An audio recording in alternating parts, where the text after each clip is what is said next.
Welcome to sweet stories upcoming రివ్యూలోకి వెళ్ళిపోదాం.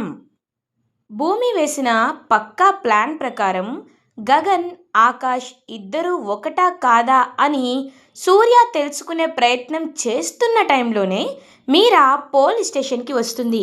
వచ్చి సూర్య గారు, నేను గగన్పై పెట్టిన కేసుని వెనక్కి తీసుకుంటున్నాను, కాబట్టి మీరు గగన్ని వదిలిపెట్టండి, లేకపోతే నేను ఇక్కడే చచ్చిపోతాను అని చెప్పి ఇంకా బెదిరించడంతో సూర్య ఒక్కసారిగా షాక్ అయిపోతారు. మేడం, మీరు అలా చేయకండి మేడం, నేను ఒకసారి శరత్చంద్ర గారికి కాల్ చేస్తానని అంటారు. వద్దు సూర్య, నువ్వు ఎవరికి కాల్ చేయాల్సిన అవసరం లేదు, ఇప్పుడు విడిచిపెడతావా లేకపోతే చచ్చిపోమంటావా అని అడుగుతుంది. వద్దు మేడం, ఏయ్ సెల్ ఓపెన్ చేయవయ్యా అని అంటారు. ఇంకా కానిస్టేబుల్ వెళ్ళి సెల్ ఓపెన్ చేస్తారు. ఇంకా అలా గగన్ అయితే బయటికి వస్తాడు. సరే, ఇక్కడ సైన్ చేయమంటారు చెప్పండి, చేస్తానని చెప్పి ఇంకా అలా మీరా అయితే సైన్ చేసి బయటికి తీసుకొస్తుంది. మీరు అని అంటాడు గగన్. ఏంటి మర్చిపోయావా? అవునులే, నీ వేషం, నీ భాష, నీ జుట్టు చూస్తుంటే లోయలో పడిపోయిన తర్వాత తలకి బలమైన గాయం తగిలుంటుంది, అందుకే మర్చిపోయావు. అయినా నువ్వు నన్ను గుర్తుపెట్టుకోనక్కర్లేదు, నేను నిన్ను గుర్తుపెట్టుకోనక్కర్లేదు, మా ఆయన నాతో ఉంటే చాలు, ఇంటికి వెళ్తున్నాను అని చెప్పి ఇంకా అలా ఇంటికైతే బయలుదేరుతుంది మీరా. ఇంకా వెంటనే అక్కడికి భూమి వస్తుంది. హే భూమి గారు, వెయిట్ వెయిట్ వెయిట్, అసలు ఎవరావిడ? ఏదేదో చెప్పేసి వెళ్ళిపోతుంది, నన్ను చూసి తలకి దెబ్బ తగిలిందంటుందేంటి అని అంటారు. ఆవిడ పేరు మీరా, ఆవిడ నా మేనత్త అని అంటుంది. వన్ సెకండ్ భూమి గారు, నాకు క్లారిటీ కావాలి, ఎందుకంటే నేను ఇంటికి వెళ్ళగానే ఒక బాయ్ వచ్చి నన్ను హక్ చేసుకొని అన్నయ్య అన్నయ్య అన్నాడు. తర్వాత కృష్ణప్రసాద్ అనే వ్యక్తి వచ్చి నేను తన కొడుకుని అన్నాడు. నాన్న తర్వాత గుర్తొచ్చి కవర్ చేశాను. ఇప్పుడు ఈవిడొచ్చి నన్ను బెయిల్పై బయటికి తీసుకొచ్చింది. అస్సలు నాకు మీ ఫ్యామిలీలో ఎవరెవరు ఉంటారు, ఎవరు ఎలా బిహేవ్ చేస్తారు, నేను ఎవరితో ఎలా బిహేవ్ చేయాలి, ఈ విషయాలు నాకు క్లారిటీ ఇస్తే నేను ఈ ఒక్కరోజు బిహేవ్ చేసి రేపు వెళ్ళిపోతాను అని అంటారు. వెళ్ళిపోతారా? ఎక్కడికి వెళ్తారు అని అంటుంది భూమి. ఎక్కడికేంటి, నువ్వు నా మాట వినటం లేదు కదా, నాతో పాటు కాంట్రాక్ట్ సైన్ చేయటం లేదు కదా, నీ అవసరం ఉన్నంత వరకు నటించుకునేలా చేసి ఇప్పుడు ఇదిగో ఇంటర్నేషనల్ రాక్ స్టార్ అయిన నన్ను జైలుకి వెళ్ళేలా చేసి ఇంత ఇంత చేసిన దానివి ఇప్పుడు కాంట్రాక్ట్పై సైన్ చేయమంటే మాత్రం ఎందుకు చేయటం లేదు అని అంటారు. చూడండి, నేను మీకు ముందే చెప్పాను, ఆ ఒక్క రోజుకే, ఒక్క గంటకే అలాంటి డ్రెస్ వేసుకున్నందుకు నాకు చాలా ఇబ్బందిగా అనిపించింది. కానీ మీరు 1 ఇయర్ మొత్తం కాంట్రాక్ట్ నన్ను సైన్ చేయమంటుంటే ఎప్పుడు ఎలాంటి డ్రెస్ వేసుకోవాల్సి వస్తుందా అని నాకు చాలా భయంగా ఉంది. నేను పుట్టడమే ఒక అడవి ఏరియాలో, అరకులో పుట్టాను. అరకులో అమ్మా నాన్న దగ్గర పెరిగాను. తర్వాత నా ఇల్లు ఇది అని సిటీని వెతుక్కుంటూ వచ్చాను. అయినా నాలో ఉన్న ఆ పాత పద్ధతులు, నా విలువలు అలానే ఉన్నాయి. ఎవరి కోసమో దేనికోసమో నా వ్యక్తిత్వాన్ని, నా క్యారెక్టర్ని నేను మార్చుకోలేను అని అంటుంది భూమి. ఓ గాడ్ మ్యాన్, ఈ జనరేషన్లో కూడా ఇలాంటి అమ్మాయిలు ఉంటారా? మేబీ అందుకే మిమ్మల్ని గగన్ లవ్ చేసుంటాడు అని అంటారు. ప్లీజ్ నన్ను ఇబ్బంది పెట్టకండి, మీరు నాకు హెల్ప్ చేయండి అని అంటుంది భూమి.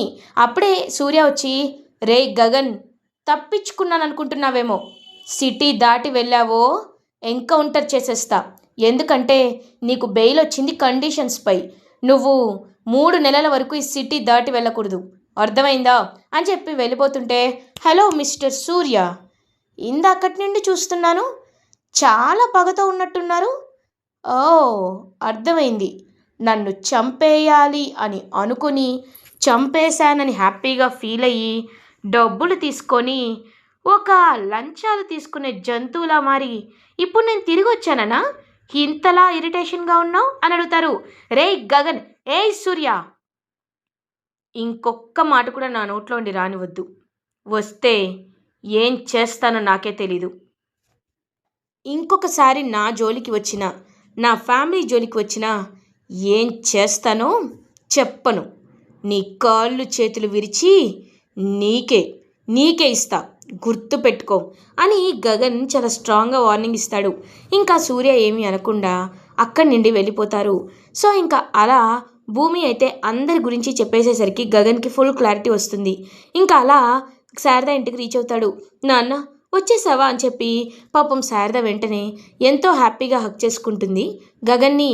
అమ్మ అమ్మ నేను నీకొక విషయం చెప్పాలి. అది ఏంటి అంటే నేను ఆకాష్గా నటించాను కదా, కాబట్టి ఇప్పుడు అందుకే నేను ఇక్కడే నా డ్యాన్స్ షోస్ని కంటిన్యూ చేయాలి అనుకుంటున్నాను అని అంటారు. ఒక్కసారిగా భూమి షాక్ అయిపోతుంది.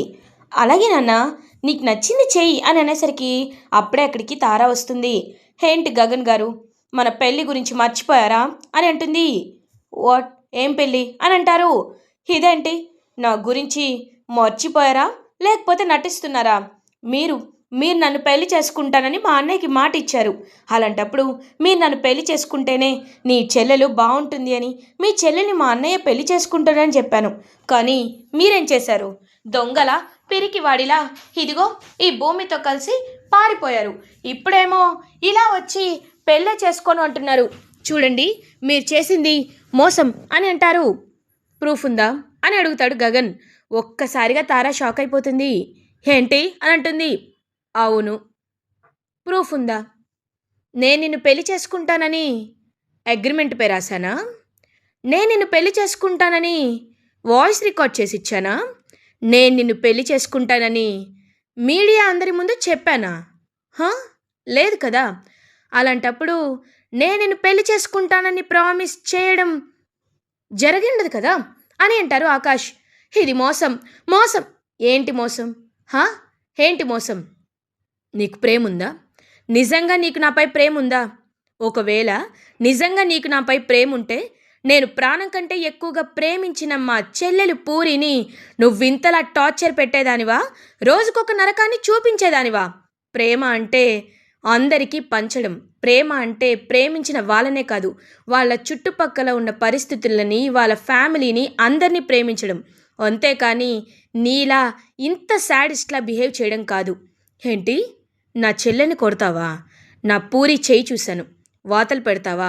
నా పూరి ఫేస్ చూశాను, కాఫీ కొడతావా? ఇన్ని చేసినా నిన్ను ఇంకా నేను ప్రాణాలతో ఉంచాను అంటేనే దానికి కారణం ఒక్కటే. అది కూడా పూరి అన్నయ్య వద్దు, ఒకరి ప్రాణం మన చేత్తో పోకూడదు అని అనింది కాబట్టే. లేకపోతే ఏం చేయొచ్చో తెలుసా? ఏం చేయొచ్చో తెలుసా నిన్ను అని అడుగుతారు. గగన్, నువ్వు బాగానే ప్లేట్ పిరాయిస్తున్నావు. ఇచ్చిన మాట తప్పడు అని ప్రగల్భాలు పలికి ఇప్పుడేమో ప్రూఫ్ ఉందా, ఇది ఉందా అని అడుగుతున్నావు. నిన్ను మాత్రం నేను వదిలిపెట్టను. నీపై నేను పోలీస్ కంప్లైంట్ ఇస్తాను. మనిద్దరి ఎంగేజ్మెంట్ వీడియో చూపిస్తాను. నన్ను పెళ్లి చేసుకుంటానని మోసం చేశాడని పోలీస్ కంప్లైంట్ ఇస్తాను అని అంటుంది తారా. ఏంటి, పోలీస్ కంప్లైంట్ ఇస్తావా అని అంటుంది పూరి. అవును, ఇస్తాను అని అంటారు. అవునా, సరే, నువ్వు పోలీస్ కంప్లైంట్ ఇవ్వు, నేను కూడా పోలీస్ కంప్లైంట్ ఇస్తాను అని అంటుంది పూరి. ఇంకా వెంటనే పూరి వైపు చూసి విజిల్ వేస్తాడు గగన్. ఒక్కసారిగా తారా, నువ్వేం పోలీస్ కంప్లైంట్ ఇస్తావు అని అడుగుతుంది. ఏమిస్తానా? నువ్వు నన్ను రోజుకొక టార్చర్ పెట్టడం, నా ఫేస్పై కాఫీ విసిరేయడం, నా చెయ్యిని ఐరన్ బాక్స్తో కాల్చడం అండ్ నన్ను వివిధాలుగా టార్చర్ చేయడం, ఇవన్నీ నువ్వు నాపై చేశావు అని, ఇదంతా నన్ను కావాలనే వేధిస్తున్నావని గృహహింస కేసు పెట్టి నిన్ను జైలుకి పంపిస్తాను. నాకు మా అన్నయ్య అంటే ప్రాణం. నేనెప్పుడు దేవుణ్ణి ఎదురుగా చూడలేదు. రాతి విగ్రహంలో తప్ప దేవుడు నాకెప్పుడు బయట కనిపించలేదు. కానీ దేవుడికి మనిషి రూపం ఉంటే నా జీవితంలో అది మా అన్నయ్య అని నేను బలంగా నమ్ముతాను. మా అన్నయ్య నా కోసం, కేవలం నా సంతోషం కోసం నీలాంటి ఒక పనికి మాలిన దాన్ని, ఒక శాడిస్ట్ని పెళ్లి చేసుకోవాలి అనుకున్నాడు. అలాంటి మా అన్నయ్య నాకు దేవుడు. మా అన్నయ్య గురించి నేను చావడానికైనా సిద్ధంగా ఉంటాను. అలాంటిది నీపై కేసు పెట్టడానికి సిద్ధంగా ఉండనా? చెప్పు, ఎవరు పెడతారు కేసు? వెళ్ళి పెడతావా మా అన్నయ్యపై, లేకపోతే నన్ను వెళ్ళి పెట్టమంటావా అని అంటుంది పూరి. శభాష్ పూరి అని ఒక సౌండ్ వినపడుతుంది. ఎవరా అని చూసేసరికి అక్కడ ఉండేది ఎవరో కాదు, భూమి అనమాట. ఇంక భూమి, శభాష్, ఇలానే ఉండాలి, నువ్వు కరెక్ట్గా ఉన్నావు అని మెచ్చుకుంటుంది. ఏయ్, నువ్వేంటిక్కడ అని అడుగుతారు. అది అడగాల్సింది నేను, నువ్వేంటిక్కడ? ఇక నీకు ఇంట్లో స్థానం లేదు, మర్యాదగా వెళ్ళు బయటికి అని అంటారు. నా చెల్లెలు నాతోనే ఉంటుందని ఆ రోజే చెప్పాను అని అంటాడు ఇది ధృవ. అయితే ఇంక వెంటనే అలా చూస్తూ ఉంటాడనమాట. చూడు, నువ్వెన్ని చెప్పినా ఏం చేసినా ఒక్కటి మాత్రం నిజం. అది ఏంటో తెలుసా? నేను ఈ ఇంట్లో నుండి వెళ్ళను. గగన్ ఎలా నాకు దక్కడో నేను చూస్తాను అని రూమ్లోకి వెళ్ళిపోతుంది. తారా తారా తారా అని పిలుస్తూ అక్కడి నుండి వెళ్ళిపోతాడనమాట. అలా ఇంకా ఆ వెనకాలే ధ్రువ కూడా ఇప్పుడు ఇప్పుడు నాకు చాలా సంతోషంగా ఉంది. పూరి, నువ్వు ఇలాగే ఎప్పుడు ఇలానే ధైర్యంగా ఉండాలి, అంతేకాని పరిస్థితులను చూసి నువ్వు భయపడకూడదు అని అంటుంది భూమి. భూమి అని చెప్పి భూమి కాళ్ళు పట్టుకుంటుంది. పూరి ఒక్కసారిగా భూమి షాక్లో ఉండిపోతుంది.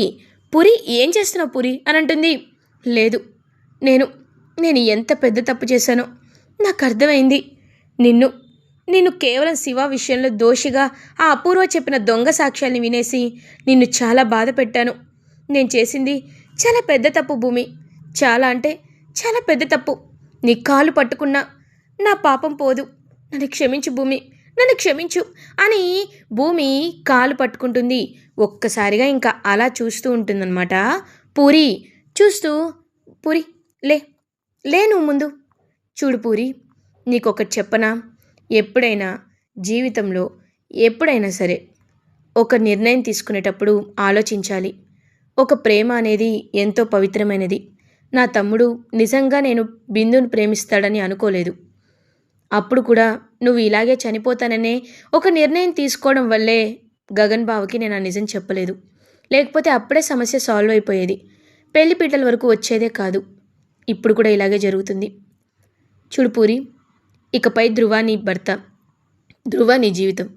ఎన్ని కష్టాలు వచ్చినా తట్టుకోవాలి అనే కాదు, ఎన్ని కష్టాలు వచ్చినా ఎదురు వెళ్ళి పోరాడాలన్నది కూడా నువ్వు నేర్చుకోవాలి, ఓకే అని పాపం అలా ఇంకా భూమి హక్ చేసుకుంటుంది పూరిని. పూరి చాలా అంటే చాలా హ్యాపీగా ఫీల్ అవుతుంది. అదంతా చూస్తూ గగన్ చాలా హ్యాపీగా ఉంటాడు.